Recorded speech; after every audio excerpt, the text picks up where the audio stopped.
pressure, like painting, like pumping out originals every week. Then if I wasn't in the studio, yeah, you feel something's off balance. Like and I almost felt like guilty too. Like I need to be painting.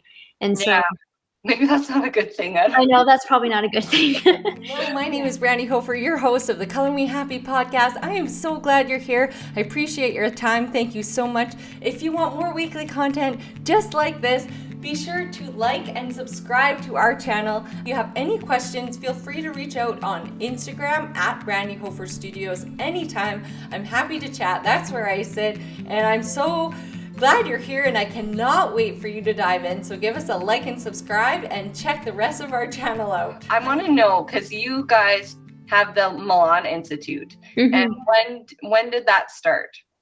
So my parents opened the school, and it started out as just a physical location. Just actually, it was a metal building in like just the middle of this farm that we had in Arizona, and people drove, really far to get there. And so it started out there, and we just kind of grew past that. And so they started that in 2010, I think. And they started out with having maybe 10 people a year, like just doing, small classes. Like my mom, that's a whole other story. But anyways. That's okay. I want to hear a little bit about it if you're willing to share. Okay. Well, she at first, didn't really want to be like an art teacher or have a school. But then, she thought like that is just not in her plans. But she felt like, artists are hard to work with. They can be stubborn. And so anyways, she had, I feel like, a series of dreams where she just really felt like God was showing her, like, you're meant to have a school, and you're going to change the world with art and by helping other artists. And so she basically, like, this miracle happened. She got all this money for building out this metal building that we had on the property that was basically just a shed. And so she put in all the money into turning it into this really nice studio. And so she started teaching classes. It started out really small. We mostly had a lot of like older women, like snowbird type, coming in to learn stuff from us. And they were like the stubborn ones that she was like, thinking about. And so it really taught her how to like teach people and have patience. But then she got a passion for it. And the school definitely grew and got, a lot more traction. And so we were in a really small town in Queen Creek, Arizona, and I lived there my whole life. And so around the time they opened the school, maybe like a year later, I started taking classes and really just fell in love with painting. And then I started selling some pieces, and that really got me motivated, thinking I can do this, like I can make art and pursue it. And so from a young age, like my parents really encouraged me to do that. And so, which I'm really grateful for. What was the question though? I'm sorry. I feel like I could go in many directions. I don't know what the question was. How did we start the school? Yeah, no, keep going. I love hearing about the whole thing. So then, let's see. I'll explain the story of like how I got to be involved with the school. So they started the school then, and it was all in person. People just, came to learn there at the physical location. And so then, like around that time, when I was about 13, I started really getting serious about art. And 13? I was just feeling like, okay, this is what I want to do with my life. And I stopped going to school, and I started doing online school. And then my sister started doing it, and there's 4 of us. I'm the oldest. So after that, I had so much free time, and because once you do online school, I mean, you can get it done at your own pace. So I was maybe finishing school in 2 to 3 hours. So I had like the rest of the day with so much free time. And so I was painting, and that's mostly what I did. And then, so at that point I feel like my style was kind of, I was taking after my parents, and I was just kind of copying things that they did. And so, because both my parents are professional artists, and that's what they've been doing their whole life, and haven't really had any other jobs. So at that point I was thinking, I really want to find my own style. And I was like 14. And then my mom started teaching this boot camp class. And so she called it portfolio boot camp. And so she had like a group of 10 artists, and we'd meet once a week. And we couldn't come to class unless we finished 4 paintings that week. And so we had to finish, start to finish, 4 pieces, bring them in, get them critiqued. And the whole design of the class was to help us really find a cohesive style with our art. And so I took it very serious and finished 4 paintings every week. Yeah. And then, some people in the class didn't do it, and so they just wouldn't come. Oh no. Yeah, but that was really great. And that was before we had our mastery program. So that comes later in the story. But I took the portfolio class 3 times because I felt like each time I was getting closer to a style, but I still wasn't like very satisfied.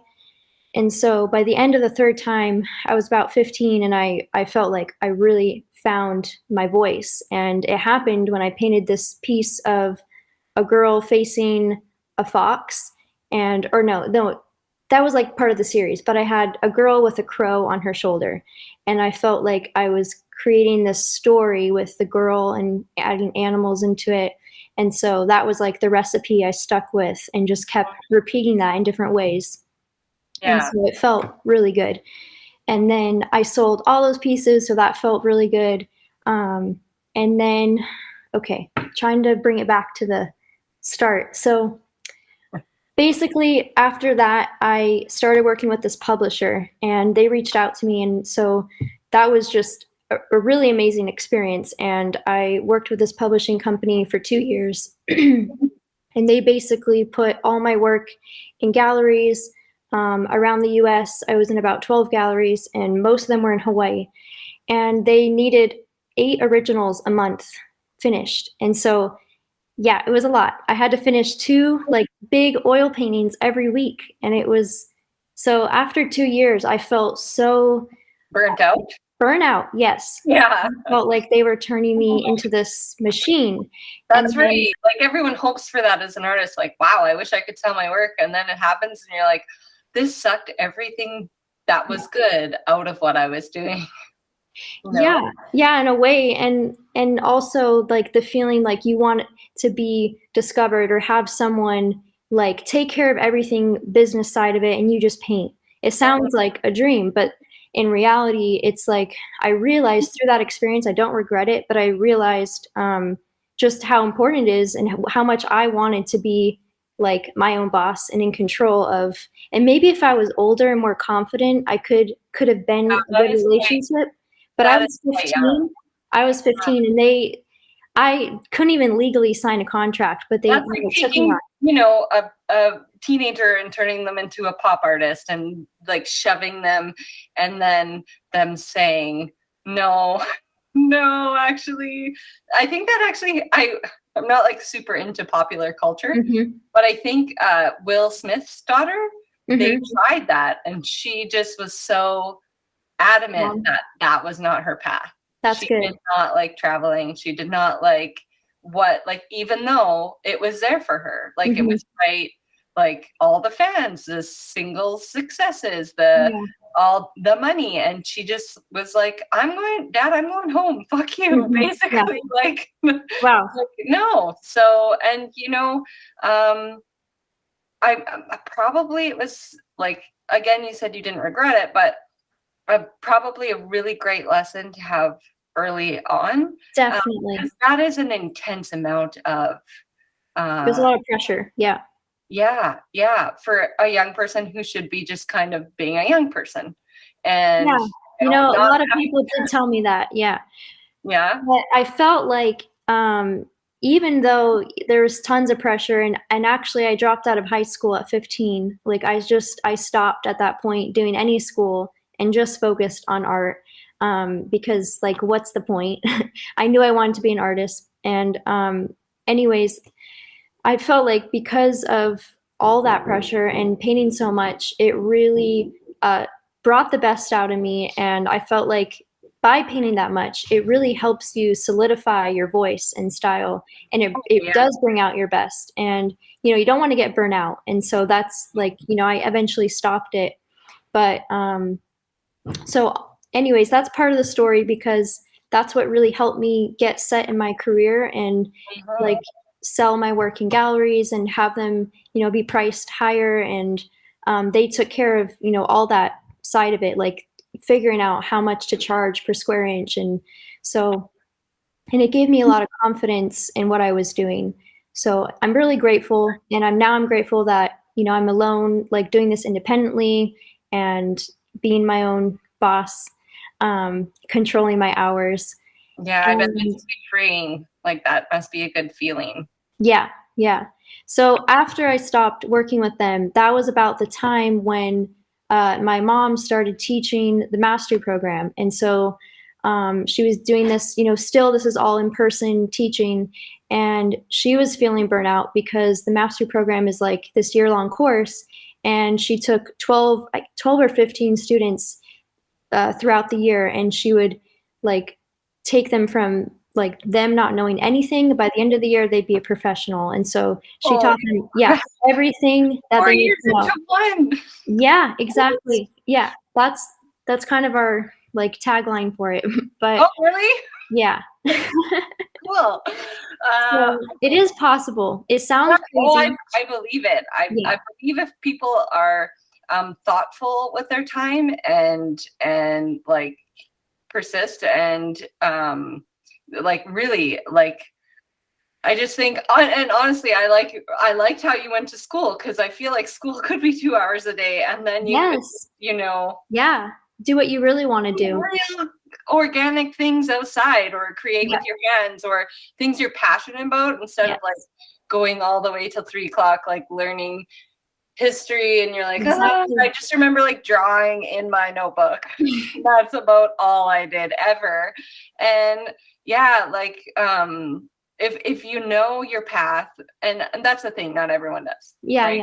But yeah, I think if people are just a little more efficient, it can be done. But I think that takes also special parents in a position that they are able, to do so. Like my kids will have to go to school as of right now because I'm not and plus they're really not nice when I want to learn with them. Only if I trick them kind of to it, like with play, learning through play. But that's about it. Like they won't take me seriously in any other regard. So I think it's because of the situation your parents were in that influenced you so much, and you had that beautiful opportunity. But that's pretty cool that you guys have like started that. Tell me more. So yeah, she was teaching the mastery program and feeling burnout, and because she was the only one teaching it.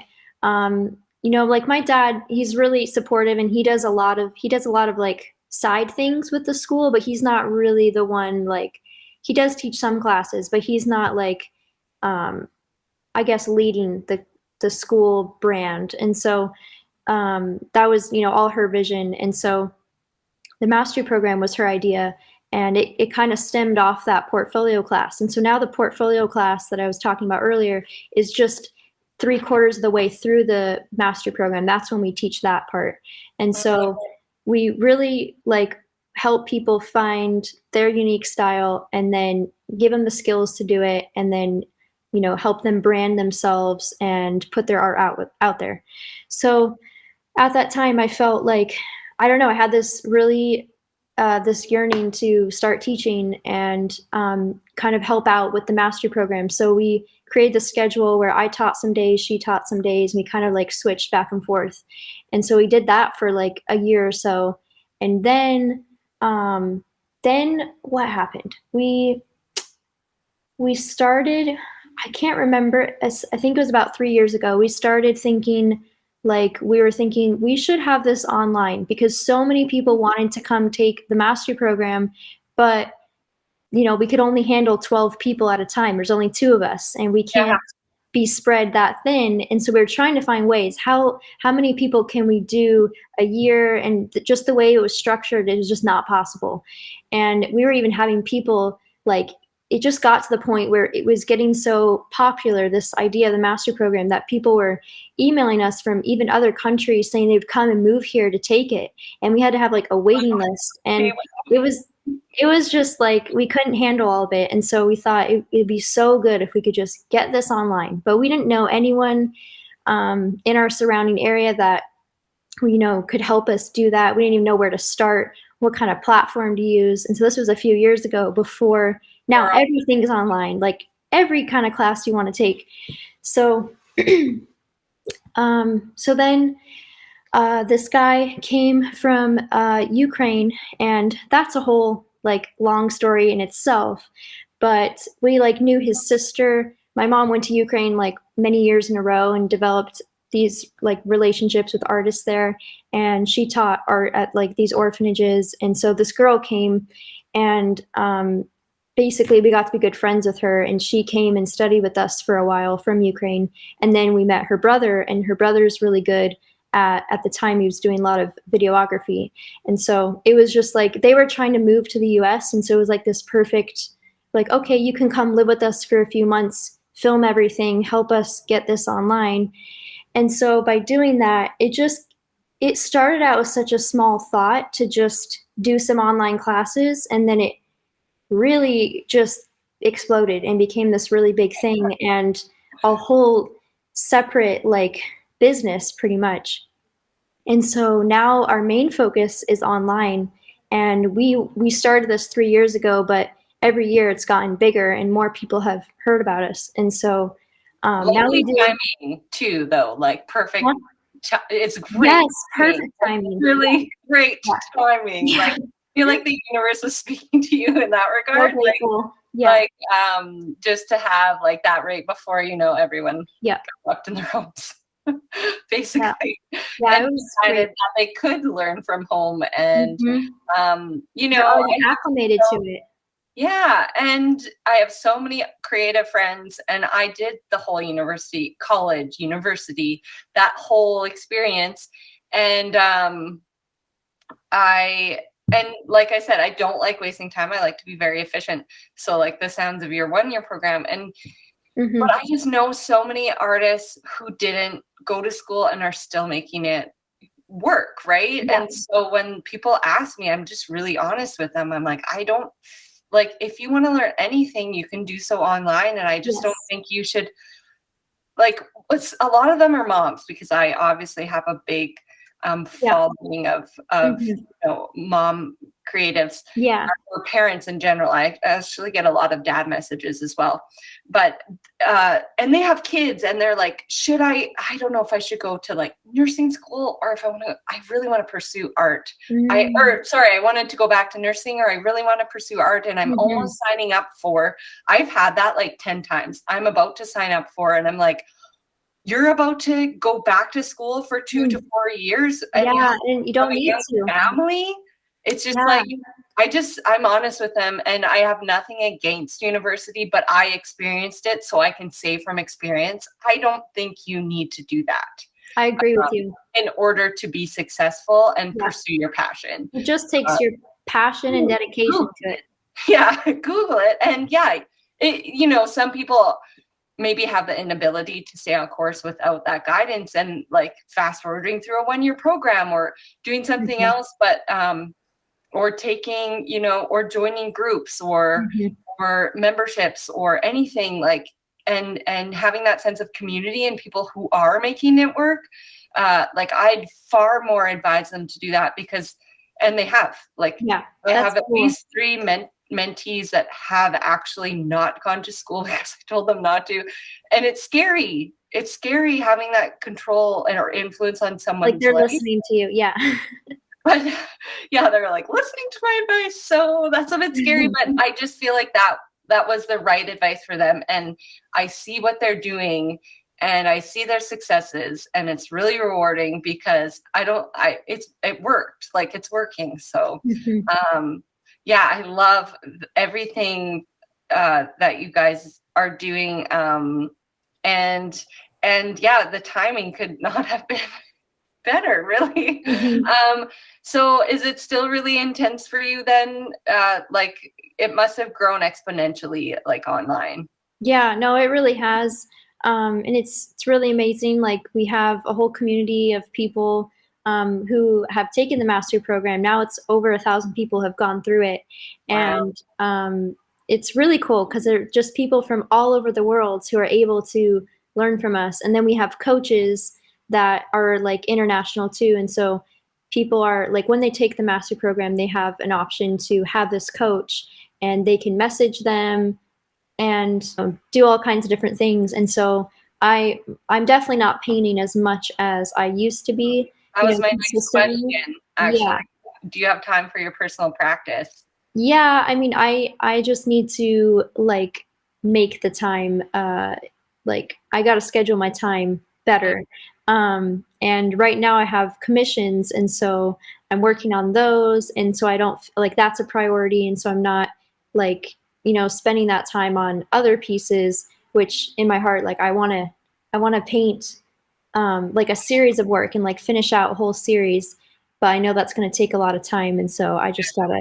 I feel like sometimes with the custom work, you almost then like avoid the studio creating. You're like, Yeah. I'm going there, but then I have to work on. Yes, you're right. And you know what? Okay, so I read a lot of I like inspirational books because they always keep me really motivated, like in a positive way, because I have the tendency to like, if I don't stick to my routine and if I don't like get a little bit of that in, I know myself. And so it keeps me really, because life with kids like takes a lot of work and balance and like always showing up like with lots of energy. So to keep myself in a positive mindset, I read a lot of those. And Jensen Saro is my favorite because Jensen Saro? Yeah. So write that down. She writes, "You're a badass." Like she writes, "You're a badass at making money." And I love her book. I don't know if it just came out, but I just got it. But "You're a Badass Every Day." So she has like tiny little quotes. So you can just read like one thing a day, which is super manageable, but it keeps you positive. But that's one of her main, let's see if I can grab it, but I don't. One of her main things is 15 minutes a day. That's it. So like, it sounds like nothing. So if it sounds like nothing, pretty sure you can do it, right? Yeah. So 15 minutes a day adds up to a whole bunch over time.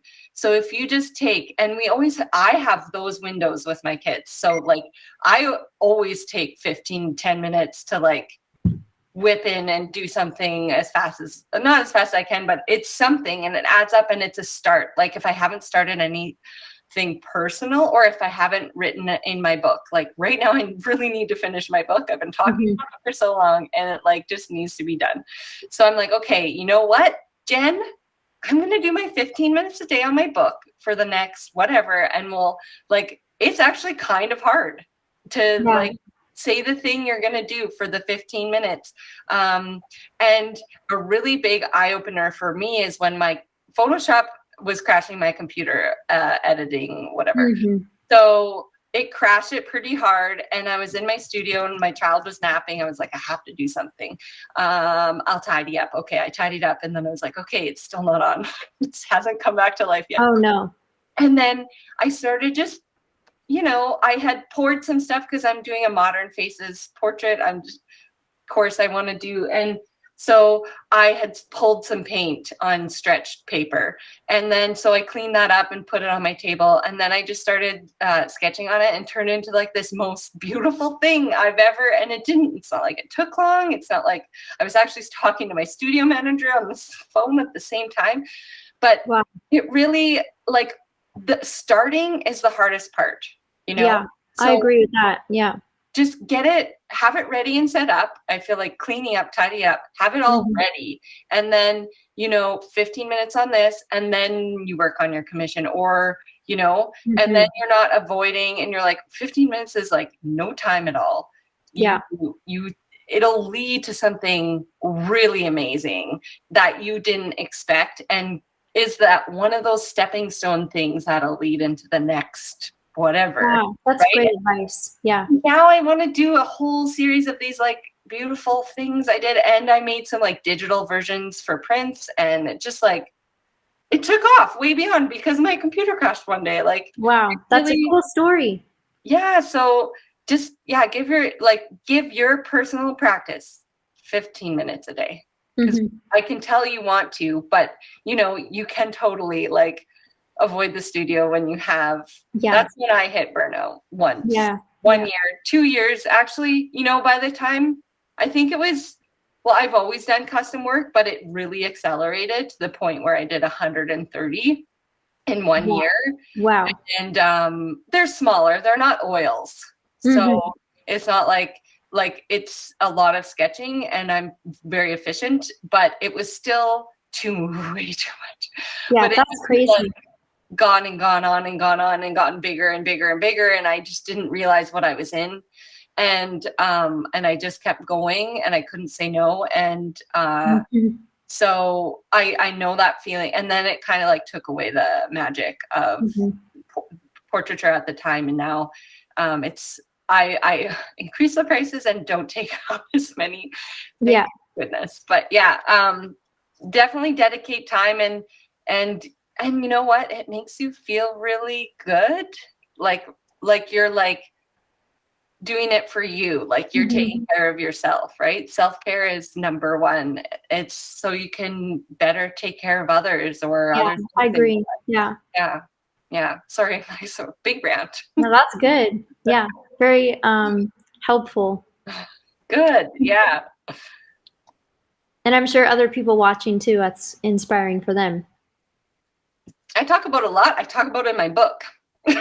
Actually, I'm sure I covered it. Sometimes I go in and write like something and I've written it already. Like, right, that was, except I told a different story in a different way. I'm like, cool. Well, that's good. I mean, sometimes it's good to repeat, important ideas, because people hear it in different ways, and they sometimes need to hear it twice or 3 times. So what kind of book are you writing?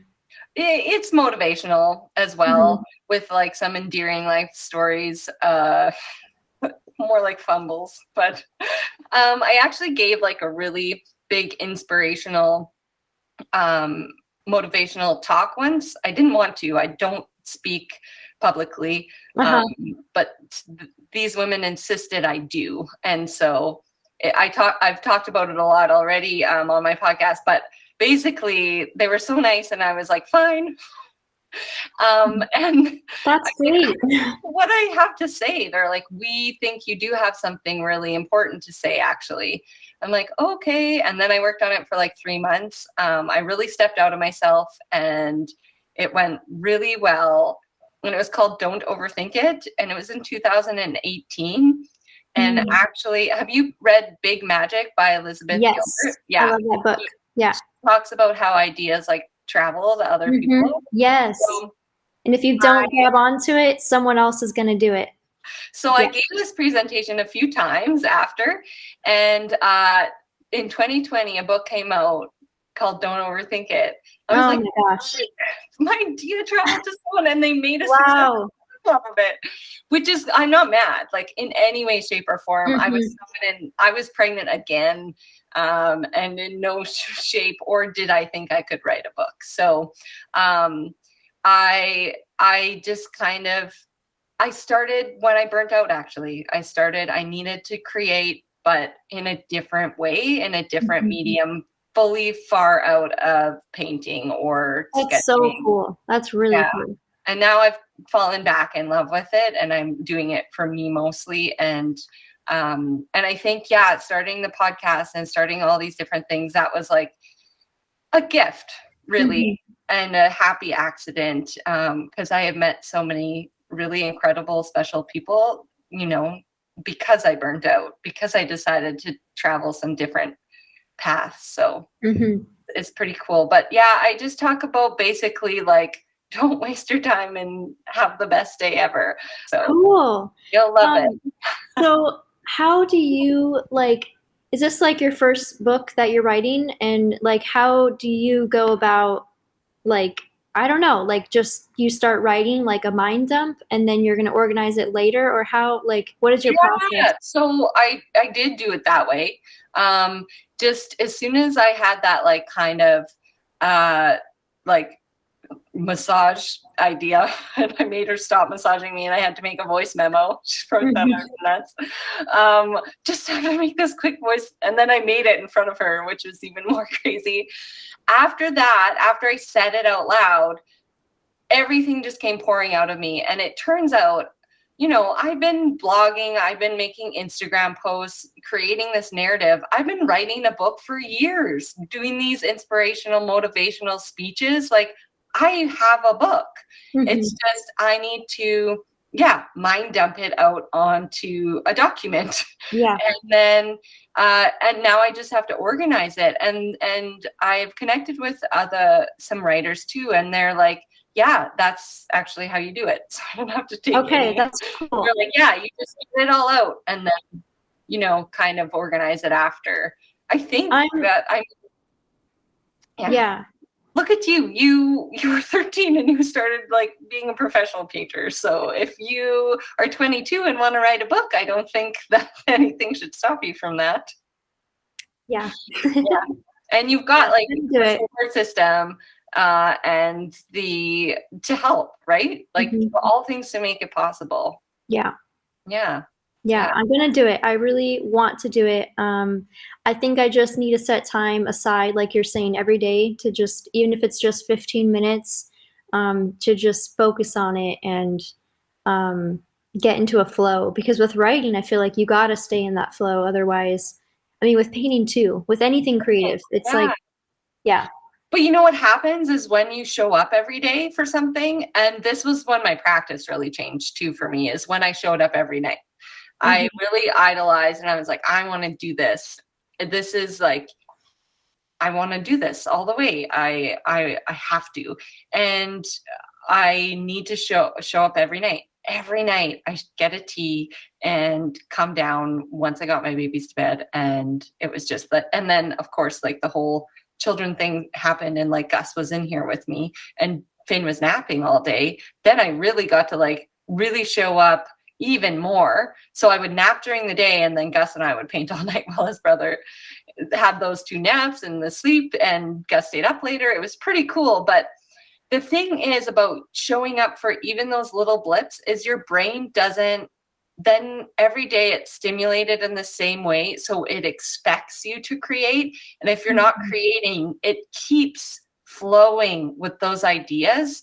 And like, for example, with my book, like if I'm even not sitting and writing, I'm like cooking dinner and, you're kind of in this state and you're cooking dinner and you're cutting things. And then it just like a paragraph comes to me and you have to get it down right away. So you pause what you're doing and you go, but like, it just makes everything consistently keep flowing.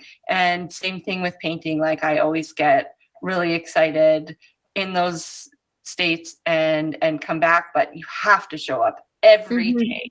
Yeah. If I'm out at night, I like doing something like with friends, which isn't very, I don't know if you're like that as a creator, like kind of like a lone wolf almost. Like I didn't get my studio time today, so if I don't show up in my studio, I hear music, and like it's like, why aren't we doodling right now? What are you up to? Something else. I relate to that, but I feel like that was I felt that like a few years ago when I was really in that, like with the pressure, like painting like pumping out originals every week. Then if I wasn't in the studio, you feel something's off balance. Like and I almost felt like guilty too. Like I need to be painting. And so maybe that's not a good thing. I know that's probably not a good thing. No, actually that has relaxed in me a little bit since I started outsourcing my creative energy to other things other than just painting. Because also though, like, so I'm running my business. I just got a studio manager. Like if I just paint, like I have a lot of paintings because I feel that innate need to create so often that like I just create. And so yeah, I have so much energy that like, and then so who's gonna sell it? Well, I also have to do that. So it's not like I didn't have the galleries who were putting pressure on me to do that. Once I decided to not do custom so much, but so like the bodies of work I do have, like I have a few galleries, but not like insane, like, so I'm trying to make that all work myself. So it's not like they're going anywhere really, really quickly, especially when they're big. So yeah, like I have to like check myself, and I'm like, you have to use some of your energy for like not just painting, because you're gonna have 1 trillion paintings all sitting in your basement surrounding you, and it's gonna be like a hoarding painting situation. Oh no. Yeah, I just like, I did a lot of, we had some losses with the birth of my 2 children. My husband lost his dad right after my second son, and we had just lost my mom. So it was like, I think I needed to create. And so it was just like so much creating. I couldn't do anything else. Like it's really healing, It's a great way to heal. Yeah. Because it just is a great, positive, beautiful form of energy. And I think it's good for when I do get custom works. One of my most popular, like the most common one, is for people who have lost a loved one, because it's really hard to hang someone's picture that you've lost in your house. So like artwork is a beautiful dedication to someone. And that's I really cool. can connect with them, like, and they're like, oh my gosh, you included a Violet and her name is Violet. Like weird coincidences like that happened all the time. So, oh, my family's back. I hear them. Great. But okay. And so, so you started expanding your team, but what year did you get together? Now that we brought up Jake and your love story, when did you guys meet? What year was that? How old were you? When did we first meet? I was I want to kind of hear it all, but kind of quickly because we're running out of time. Yeah, I will try to make it fast, but it's a long story. Version. Huh? The Coles Notes version of your book, and go. Okay. Well, I was 16 and he was 17. We met at a art conference that my mom was invited to in Flagstaff. And so he lived in Flagstaff. And his grandma was really close with my mom and bought a lot of her paintings. And so, and I never remembered meeting her, but she insisted that she knew me. And then like before we met, she was like sending my mom pictures of Jake saying, look at how handsome my grandson is. And he's Greek too. And because I'm part Greek, and I was always telling my mom, I want to marry someone who's Greek. Like that's really? Oh, yeah. cool. Yeah. And so as soon as I heard that, I was like very interested. And so then I saw and Greek, I am there. And then I saw his picture, and it was like, I don't know how to describe it, but it's like, I don't know, like I knew him already. It's like he felt so familiar, and like it was like love at first sight for me. And so even through just seeing his picture. Wow. And then so then we get to the conference and he's there, and like I can't even talk to him. I can't even like go and say hi. I'm so shy and embarrassed. And so yeah, I don't even know if I might have introduced myself, and that was that. And so then like basically it was just, I don't even know how to tell the story. His brother passed away like a few months later, and that was, super traumatic for his whole family. And it was just like, he was gone way too soon. And so then we offered like his grandma and grandpa and for him to come to Greece with us, because we do Greece trips every summer. We take artists to Greece and do tours. So we invited them, and they came. And so on that trip, I felt like I got to know him pretty well. And it felt, he really loved our family. We all got along, like my brothers and sisters, we all got to know him, and I was still like in love. But obviously, like, we're young and it wasn't good timing. I mean, he just was going through a lot. And so, Mm. and then he was planning to go to college in California. And so there was like this brief moment of time for maybe about a month after we went to Greece together where, like, I told, like, he knew how I felt, and he eventually, because his grandma was like constantly pushing for us to be together, it was really off-putting for him Yeah. and for me. But yeah, like, he's like, oh, my grandma's like setting us up, and yeah, but So lame. yeah, super lame. So for a short period of time though, like, we were dating kind of, and we had like our first kiss, and then he basically started just completely ignoring me. Like, and he lived in Flagstaff and I lived 3 hours from him. So we only had texting. And so, yeah, we weren't communicating anymore. And then I saw him like one last time before he was going to college. And I just said, this isn't really good timing. Like, you're going to college. Let's just be friends. He was all relieved. And so, yeah, he went to college for 3 years and I didn't talk to him at all. I mean, it was just, that was that. Um, and so during that time, like, I had a serious relationship with someone else for a year.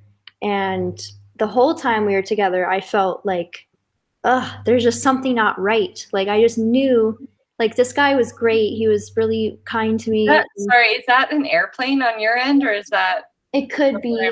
Okay, you have airplanes. I'm like, yeah. but keep going. Okay, so this guy was not right, but like good, but not for you.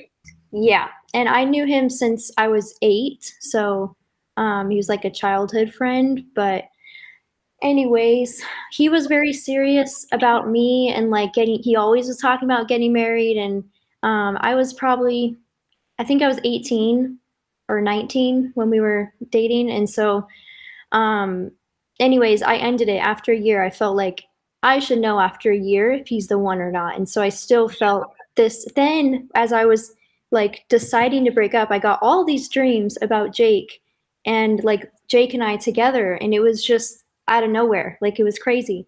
Weird. And so I felt, that's God, like, giving me signs. And so yeah, we broke up, and then Jake happened to be in Arizona like a month later. And so I texted him and I got his number from his grandma, and she's like so happy, and she's trying to get us to meet up. And so we did. And Jake basically, like, that whole night was telling me how much debt he was in from school, and just how it just wasn't what he was expecting. He felt really lost. Like, he didn't know what he wanted to do with his life. And I don't know, like, he was really lost is the feeling I had. And so this is long, but no, that's okay. I love hearing it, and I can relate to like the school thing too. With I had to serve for 4 years after I was in university to pay off my debts. And so that's another reason why don't go. I know, and especially if you don't know what you want to do, it's like to go to college. Like your parents too, but even if it was paid for, and I'm glad I had to pay for it, because it taught me a lot of lessons. Yeah. It is overwhelming to, have that amount of debt, and to, like, there's not, like, I moved back to where I was from, and there wasn't an art related job in the whole place. Like, there's just nothing. So my mom's like, well, you're not living with me for free, so go get a job. Oh my gosh. And I was like, I don't want to serve anymore. I've been serving since my dad is a chef, so I've been like in the food industry my whole life, and I just didn't want to do it anymore. But it was very important to my path, and Yeah. So I wouldn't ever take it back. But funny thing is, I worked for a Greek family for 4 years. Oh, So wow. I experienced the whole Greek family thing for They so can be very long. intense. Greek culture, and they too have a place there, and they go for a month. They shut down their whole restaurant for a month and go to Wow. Greece every year. That's so cool. I'm still very good friends with them, and yeah, they're really amazing people. And Tina is like retired from the restaurant, but has her own cooking show now. Wow. That's so cool. Yama's with Yaya. Does that sound? Anyways, Yeah, that sounds right. Yeah. Started. So yeah, they're really cool. And back to when you said you didn't feel like the love was right. You guys came back, or he came. You met him, and he was kind of like overwhelmed by that debt. Yeah, yeah. And then he was just lost in general, and like, I don't know, like he didn't know what he was gonna do, and he didn't tell his family. So that night was like he told me, but he didn't tell anyone in his family yet. And so after that point, he did tell them, and they were all shocked, and like, and there was more to it, but so after that, it was kind of like, this is the part of the story where there's a lot of like weird details. Like it just kind of, his grandma is really close with him and really cares about him a lot. And like probably the only like rock in his life, like his mom and everyone else is just, he can't really rely on them. So she was, always trying to like be there for him. And so she called my mom and said, is there any way Jake can live with you guys? This is after he told his grandma, like, I don't want to go to college anymore, and there's all this debt. I don't know what I want to do. Yeah. And so my mom said he can, but he needs to call me himself and tell me he actually wants that. And so my grandma was figuring there's like, something that we could have him do, like as for a job with the school. And then plus she wanted, him to be near us and me. And so she knew all along. Yeah. And so sounds like, yeah. Okay. I want to meet her. She's a cool lady. She can be very intense, like with her opinions. I mean, she has tons of opinions, and a lot of times she's right. So, but yeah, to some people it's off-putting, but anyways. My mom was like that. Yeah. Like, don't even argue. It's not worth it. Yeah. Just listen and do it. And that's probably how she is. Yeah. You'll regret it if you don't. So he ended up calling my mom and saying like, yeah, genuinely he wanted to come live with us and he'd be willing to do anything, like any sort of job. And so that was set. And it was so weird because with the timing of everything, it was just such weird timing. But like Michael, the guy that I was with, was still living with us, like trying to move out. And like, because we had this big property and like 2 different houses with the school. And so we had a lot of people who worked at the business, like we all lived together. So there was like tons of rooms, and yeah, it's like this artist commune hippie house. And so yeah, we lived that way for a few years. So anyways, we had like a boys' house and a girls' house, and then my parents lived in the boys' house.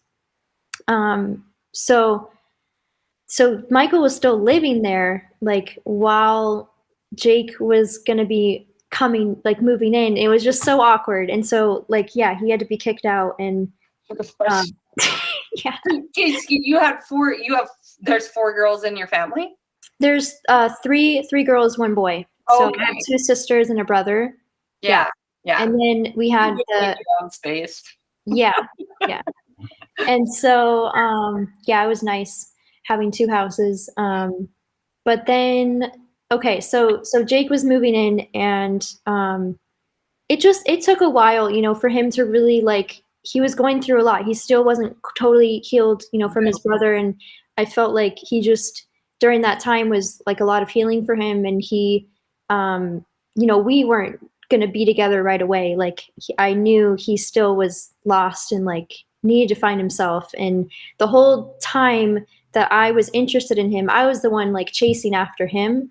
And I knew like, that's not right. Like that just won't work. Like, he needs to actually want me for me. Like, if we're going to be together, that has to be that way. And I still felt deep down like we were And in meant to be fairness to you together. as well. Like, in fairness to you, like, you deserve Yes. that. You deserve to be loved, and Yes. And the it same way you're putting it out. And was hard to learn that. It was hard to like let go because I felt so strongly that we're supposed to be together. So it was like I was fighting myself to like I would want to go spend time with him, and then I thought, no, like I need to just focus on painting, do my own thing, and if it's meant to be, it'll happen. And so as soon as like I stopped like chasing him, or and it's weird because we were all living together and working in the business together, and he was doing a lot of filming and like copywriting for us, and so like we're around each other all the time, but it was kind of awkward because like he knows I like him, but I didn't want to be pushy either, and so it was just like this weird time, but it really, I don't know, it all worked out. And like he really started to just, he had this moment with God, and just like his life really changed, and he felt so like he came back to his true self, and he realized like his destiny and everything. And then he took the master program. We had like this 4-month course that was like the intense version of the master program, which it was kind of an experiment, but we thought maybe we could do the whole master program in 4 months. And so he took part of that class, and it worked out. And like he found his style and this way of painting. And so that was like really cool for him to really like find that he's an artist too. And he's very creative in everything, like writing, music. It's like he's naturally just creative in a lot of different areas. Like, you met him, so. yeah, no, Yeah. he sounds like again, I'm going to reference pop culture, even though I'm not into it. I just have a memory for like weird facts. Justin Timberlake was interviewed, or no, Jessica Biel, his wife, was on Ellen, I think. And I used to work in a real job, like a 40-hour job. And in the morning I would, hopefully no one from that past job is listening, but in the morning I would get there. This is where I think like this is what's wrong with society, is that I could get all my work done in about 2 hours, and I would just waste time for a long time. Oh my gosh. And, like, killed my soul. But I would get there and like start work, and no one was there yet, because I'm one of those also show up early kind of people. So I would show up half an hour early before everyone got there, which waitressing with the Greek family taught me. Yeah. Work ethic, like much. Yeah. So much work ethic, because they immigrated here and they had to start their own business from scratch. Yeah. It's a very inspirational story. That's actually, Spiro should definitely write a book. He's so smart and learns languages on the side just for fun. Anyway, wow. He's such an interesting guy. But I would show up to my next job after that, and I would watch Ellen in the morning when I got there and have like my tea and whatever. I would catch up on Ellen before like Facebook was super huge, or Instagram or anything. So yeah, Jessica Biel, right, said Justin Timberlake, she's like, he of course is a creative musician, and she's like, but it's so annoying. He's like good at everything. He's like doesn't have to try. He'll show up to a basketball game and like just play basketball or pick up an instrument. And that's exactly how Jake is. Like everything he tries. He's just like does it, and he's great at it. And yeah. And even like every board game, like we play a lot of board games, and he'll win every single game, even if it's something he's never played before. It's very annoying. Like good, but you're like, oh, come on. Just too smart. You gotta find the bad thing he's at and like do it more often, just to like humble him. So that's basically our story. I mean, that's shortened, but it took him some time, but like eventually he realized we were right for each other. So yeah, you were very patient. Our time is so up. but This I went by really fast. questions forever. And thank you for being on. And I think we should have like episode 2 with like your mom. Yes, that'd be cool. Yeah, I really like that. So we'll do 2 for sure. And thanks for sharing. Oh, where can everyone just tell everyone where they can find you first? So I'm on Instagram, Facebook, Pinterest. I have my website, and it's just Dimitra Milan. And so, yeah, that's pretty simple. Yeah, no, that's great. Perfect. If you want to feel empowered and inspired, like and subscribe for more. And if you want to get creative, check out all our art hacks on this channel.